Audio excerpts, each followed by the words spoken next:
I'm Steve Giles, Vice President, Landaas Company. Steve, when people say it's better to light a candle than curse the darkness, it's an acknowledgement that we should control what we can instead of being controlled by what's out of our hands. I know that you share that sentiment a lot of times with investors to tell them that they should take control of what they can and not be distracted.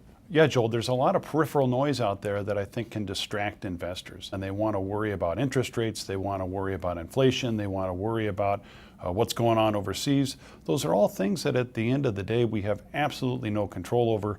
I try to reorient their focus and make sure that they pay attention to the things that they have control over, and I've narrowed those down to 4. Let's talk about those. The first one that you talk about is that you can control as an investor how much you save. Yeah, Joel, I can't save for you. At the end of the day, you're the one that's got to save for yourself.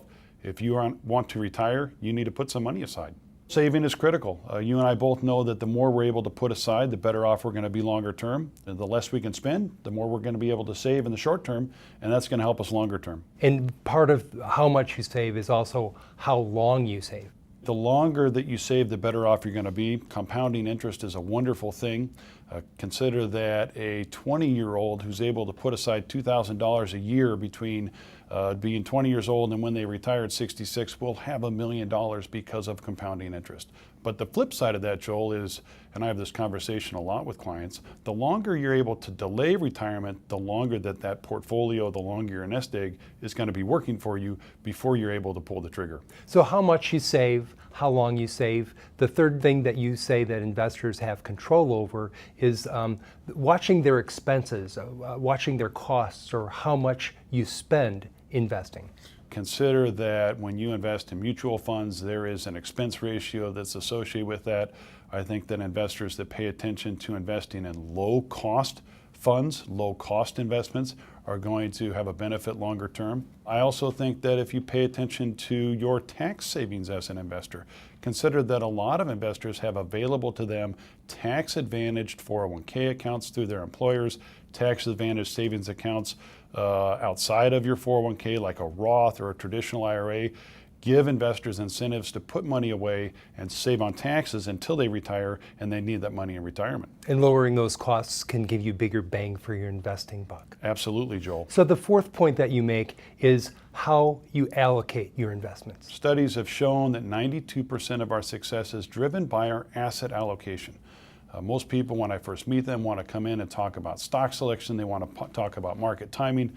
Less than 8% of our success is attributed to stock selection or market timing. If 92% of our success is attributed to asset allocation and we have control over that, it's important for us to make sure that we've got the right mix. Make sure that you have in your portfolio plenty of longer term holdings, stock allocations, stock mutual funds to give you a hedge against inflation.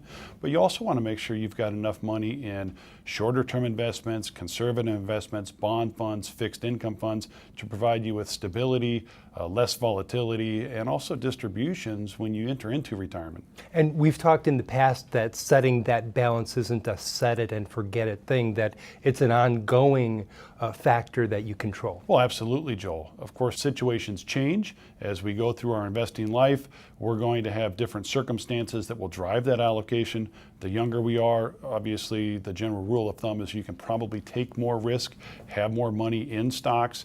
As you get older, the less risk you're going to want to take. So whatever plan you come up with needs to be flexible. At the end of the day, I think it comes down to making sure that we focus on controlling the things that we have control over, and your allocation is one of the most important.